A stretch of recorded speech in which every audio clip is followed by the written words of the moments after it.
Hello नमस्ते welcome back to the channel. आजको video सधैँको जस्तै एकदमै इन्फर्मेटिभ छ। आजको भिडियोमा चाहिँ मैले तपाईँहरूले आइआरएस फिल गर्दाखेरि के कुरामा ध्यान दिनुपर्छ र के कुरा तपाईँहरूलाई थाहा भयो भने चाहिँ आइआरएस भर्दाखेरि इजी हुन्छ, त्यसको बारेमा सबैले सोध्नुभएको क्वेसनहरूलाई कम्पाइल गरेर भिडियो बनाएको छु र मलाई आशा छ तपाईँहरूले यो भिडियोबाट आफ्नो धेरै मनमा लागेको क्वेरिजहरूलाई सल्भ गर्न सक्नुहुनेछ।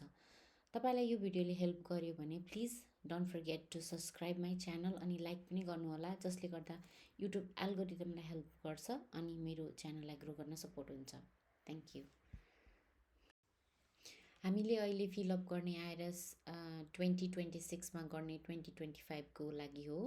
सो अल द एक्सपेन्सेस तपाईँको जनवरी 2025बाट जनवरी 2025बाट डिसेम्बर 2025सम्मको अल इन्कम एन्ड एक्सपेन्सेस यो आइआरएसमा आउँछ है।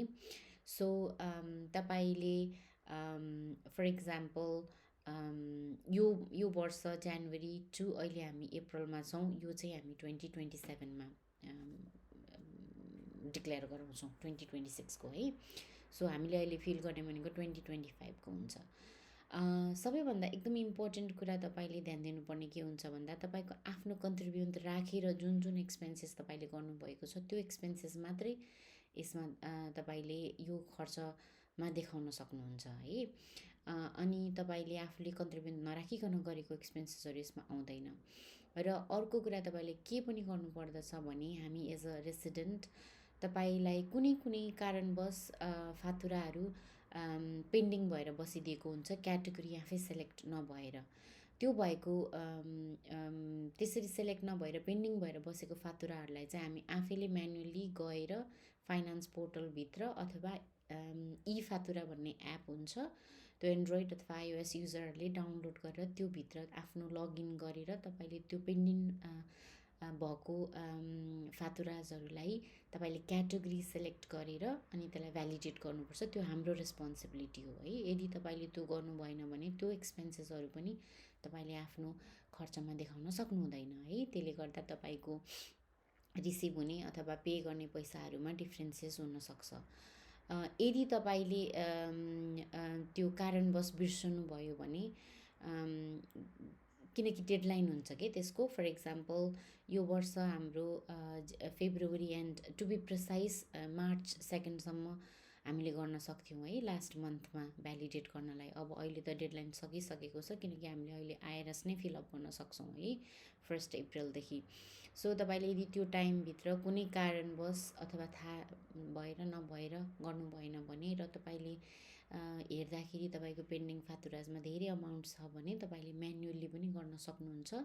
र त्यो म्यानुअली गर्दाखेरि चाहिँ मलाई अलिकति कम्प्लिकेटेड लाग्यो, इच राखेर गर्नुपर्ने रहेछ। त्यसको लागि चाहिँ तपाईँले प्रोफेसनलकै हेल्प लिनु होला है। अलि धेरै तपाईँको एक्सपेन्सेस देख्नुभयो जुन पेन्डिङमा छ 2025को, तपाईँलाई लाग्छ कि त्यसले गर्दा तपाईँको रिसिभ हुने अमाउन्ट तपाईँले पे गर्ने अमाउन्टमा डिफ्रेन्स हुन्छ जस्तो लाग्छ भने तपाईँले आफूले प्रोफेसनलको हेल्प लिएर गर्नु होला त्यो है। यदि तपाईँको फ्यामिलीमा नयाँ मेम्बर, नयाँ डिपेन्डेन्ट हुनुहुन्छ भने उहाँ मेम्बरलाई तपाईँले तपाईँको आइआरएसमा इन्क्लुड गर्न चाहनुहुन्छ भने तपाईँले एग्रिग्रादो फ्यामिलियरको जुन डेडलाइन हुन्छ हामीले त्यसको डेडलाइनमा एड गर्नुपर्ने हुन्छ।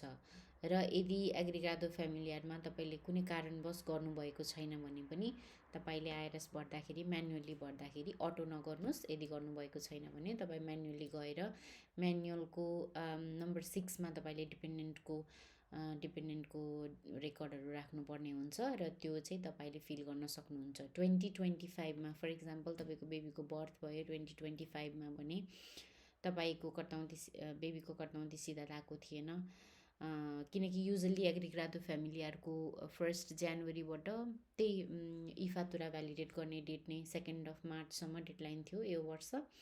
त्यतिखेरसम्म तपाईँले एड गर्नुभयो एग्रिग्रादो गरेर फाइनेन्सको पोर्टलबाट भने तपाईँको अटो देखाउँछ। अहिले तपाईँले लगइन भ्यालिडेट गरेर कन्टिन्यू गर्न सक्नुहुन्छ। र यदि तपाईँले कुनै कारणवश तपाईँको आफ्नो फ्यामिली मेम्बरलाई अथवा न्यू बेबीलाई एड गर्नुभएको छैन भने अहिले तपाईँले म्यानुअली गर्नुपर्ने हुन्छ। है। अनि तपाईँको यो चाहिँ अब हामीले सिन्स 2025 को लागि भर्ने हो नि त, त्यही भएर 2025 को लागि मात्रै हुन्छ। फर इक्जाम्पल जनवरी 2026मा मेरो केसमा मेरो बेबी जनवरीमा जन्मेको हो भने मैले उसलाई 2027मा इन्क्लुड गर्छु, 2025मा हुँदैन, 2026को 2027मा आउँछ है। सो त्यसरी हुन्छ। अनि त्यसपछि एग्रिगादो फ्यामिलियर कसरी एड गर्ने भनेर तपाईँलाई लाग्छ भने मैले पहिला भिडियो बनाएको छु, त्यसको लिङ्क म सो नोटमा राखिदिएको हुन्छु है। अनि तपाईँले यदि एग्रिगादो फ्यामिलियरमा भर्नुभएको छैन भने चाहिँ म्यानुअली नम्बर 6बाट डिपेन्डेन्टको निफ राखेर तपाईँले त्यहाँ म्यानुअली गर्न सक्नुहुन्छ, गाह्रो हुँदैन, डिफिकल्ट हुँदैन है। त्यो भयो भने तपाईँको डिपेन्डेन्सी तपाईँमा डिपेन्डेन्सी छ भनेर तपाईँको क्यालकुलेसनमा डिफ्रेन्सेस आउँछ है।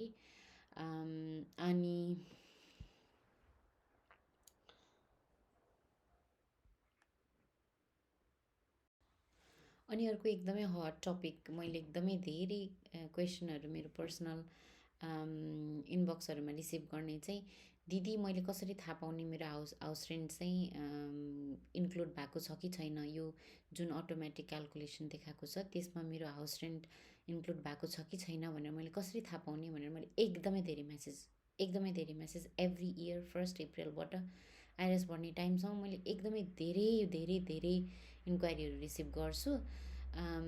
त्यो भएको भएर मैले त्यसलाई यो क्वेरिजलाई पनि एड्रेस गर्नलाई यो भिडियो पनि बनाउँदैछु है। फर्स्ट अफ अल तपाईँको हाउस कन्ट्र्याक्ट मैले भने यो 2025 को देखिने हो है। सो 2025मा लेट्स से तपाईँले जुलाईबाट घर लिनुभयो भने तपाईँको 6 महिनाको हाउस रेन्ट आउनु पऱ्यो है, एक्सपेन्सेस आउनु पऱ्यो। नर्मल्ली हाउस रेन्टको एक्सपेन्सेस हाबितेसाउँ भनेर आउँछ, इमोभाइज हाबितेसाउँमा देखिन्छ है, जुन हामीले कहाँ कहाँ कति कति खर्च भयो भनेर म अहिले देखाउँछु तपाईँलाई स्क्रिनसट कहाँनिर त्यो देखिन्छ भनेर। त्यहाँनिर तपाईँले हेर्ने तपाईँको हाउस रेन्ट कति छ, तपाईँ दुईजनाको नाममा घर छ भने कहिले कहिले के पनि भएको छ भने एकजनाको नाममा सबै हाउस रेन्ट देखिने, अर्कोको नाममा नदेखिने। लिगल्ली त दुवैजनाकोमा हाफ हाफ देखिनु पर्ने हो नि त, तर कतिपयकोमा चाहिँ के हुँदो रहेछ भन्दाखेरि एकजनाको निफबाट देखाउने। त्यो भयो भने तपाईँले त्यसलाई मिलाउनु पऱ्यो होइन। सो पहिला तपाईँले यो सोच्नु पऱ्यो कि यो वर्षको आउँदैन, लास्ट इयरको डिसेम्बरसम्मको मात्रै आउने हो। जनवरीबाट डिसेम्बरसम्म लिनुभएको छ भने होल इयरको आउने भयो। तर तपाईँले मिड अफ द जान अथवा सेप्टेम्बर अक्टोबरमा लिनुभएको छ भने तपाईँले 2-3 महिनाको मात्रै हेर्नु पऱ्यो, कहिले तपाईँको हाउस कन्ट्र्याक्ट स्टार्ट हुन्छ त्योबाट डिसेम्बरसम्मको हेर्नु पऱ्यो।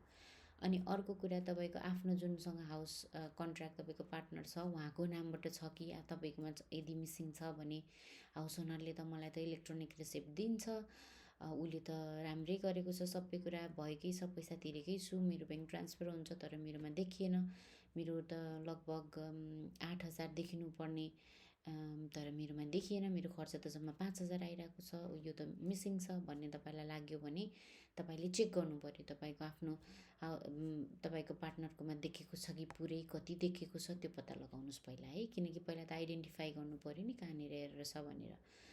अनि त्यसपछि जब अर्को कुरा के पनि हुन्छ भने यदि हस्बेन्ड एन्ड वाइफको नाममा आफ्नै हस्बेन्ड एन्ड वाइफको नाममा घर छ भने हस्बेन्ड एन्ड वाइफको हाफ हाफमा देखाइरहेको हुन्छ है। अनि हाफ हाफ गरेर देखाएको हुन्छ, कहिले हस्बेन्डकोमा मात्रै देखाउँछ, कहिले वाइफकोमा मात्रै देखाउँछ है। त्यो पनि त्यस्तो पनि हुँदो रहेछ, मैले धेरैजनाको क्वेसन्सहरू पाउँदाखेरि अनि मैले खोलेर हेर्दाखेरि अनि मैले आफैले डिस्कभर गरेको कुराहरू है। सो तपाईँले त्यो चाहिँ चेक गर्नुपर्छ, मिस्टेक चाहिँ होइन ला मेरो त आएन के भयो, ला ओनरले पे गर्दैन कि होइन, उनीहरूले पनि त इन्कम ट्याक्स पे गर्नुपर्छ नि त, जुन जसले तपाईँलाई हाउस रेन्टमा राखेको छ उनीहरूले फाइनेन्ससँग कम्युनिकेट गरेर सबै अटो नै हुन्छ क्या, यो एकदम इजी नै छ। अनि उनीहरूले इन्कम ट्याक्स पे गर्नुपर्छ, ला उसले गरिदिएको नरहेछ कि किन आएन मेरो, ला मेरो देखाएन भने तपाईँलाई डिलेमा हुन्छ नि त। सो तपाईँले त्यसरी पत्ता लगाउन सक्नुहुन्छ। अनि अर्को के हुन्छ भन्दा यदि तपाईँले आफैले किन्नु भएको छ, if you purchased a property होइन, तपाईँको फ्ल्याट, तपाईँको भिल्ला, तपाईँको हाउस भने तपाईँले चाहिँ त्यो चाहिँ तपाईँको प्रेस्ता साउ चाहिँ यसमा देखाउँदैन, किनकि त्यसलाई चाहिँ पोर्चुगलमा चाहिँ एक्सपेन्सेसको रूपमा गनिँदैन, यसलाई चाहिँ यहाँ चाहिँ तपाईँको इन्भेस्टमेन्टको रूपमा गनिन्छ। त्यही भएर तपाईँको प्रेस्ता साउ तपाईँले पे गर्ने मन्थली तपाईँले पे गरे पनि एक्सपेन्सेस भए पनि त्यो चाहिँ तपाईँको आइआरएसको एक्सपेन्सेसमा देखिँदैन, त्यो काउन्ट हुँदैन है। त्यही भएर त्यो चाहिँ तपाईँलाई देखाउँदैन, योमा चाहिँ क्लियर हुनु। यदि तपाईँले आफूले पे गर्नुभएको, पर्चेस गर्नुभएको रियल तपाईँको ओनरसिप हो भने त्यो देखाउँदैन है। अनि त्योसँग रिलेटेड अब ट्याक्सेसहरू इन्ट्रेस्टहरू पनि देखाउँदैन रहेछ है। मलाई चाहिँ अलिकति उस लाग्यो, तर देखाउँदैन है।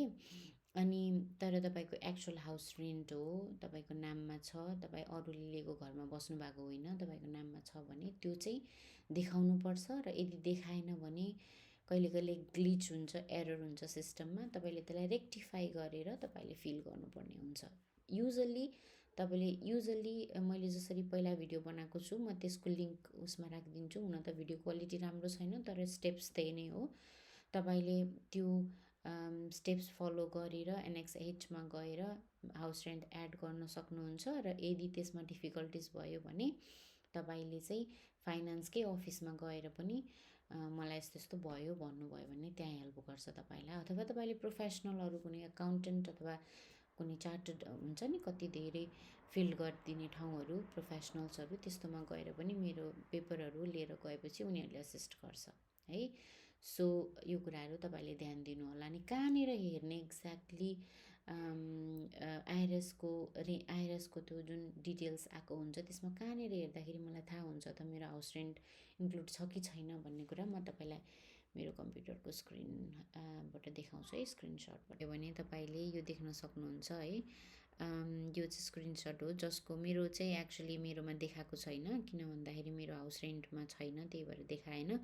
तपाईँहरूलाई मैले यहाँनिर देखाएको छु नि, यहाँ कार्गोस इमोभाइज, यसमा चाहिँ उहाँ जसको मैले स्क्रिनसट लिएको छु उहाँको चाहिँ हस्बेन्ड एन्ड वाइफको हाफ केही महिनाको यसरी देखाएको छ है। उहाँको यसरी थाहा भयो अटो आएको, यो अटो डिक्लेरेसनमै देखाएको हो, यो अगाडिकै पेजमा देखाएको है।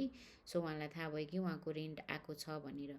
अनि यदि तपाईँले अटो डिक्लेरेसन होइन म्यानुअल गर्दै हुनुहुन्छ भने मैले कसरी थाहा पाउने भन्दा पहिला अटोमा, किनकि सबै क्याटेगोरीहरू अटो डिक्लेरेसनको लागि इलिजिबल हुँदैन, स्पेसली तपाईँको फर्स्ट आइआरएस हो भने पनि देखाउँदैन। त्यस्तो केसमा तपाईँले म्यानुअली गर्न सक्नुहुन्छ।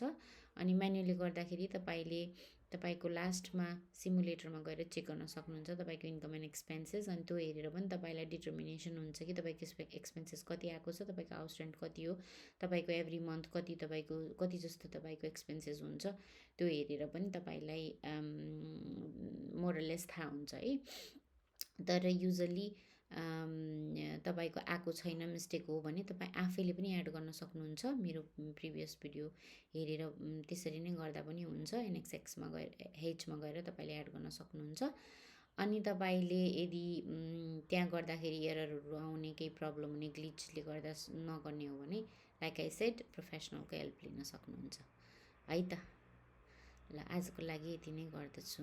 आई होप मलाई यो भिडियोले तपाईँको क्वेसन्सहरूलाई चाहिँ आन्सर गर्छ भन्ने लागेको छ है त। ल अल द बेस्ट।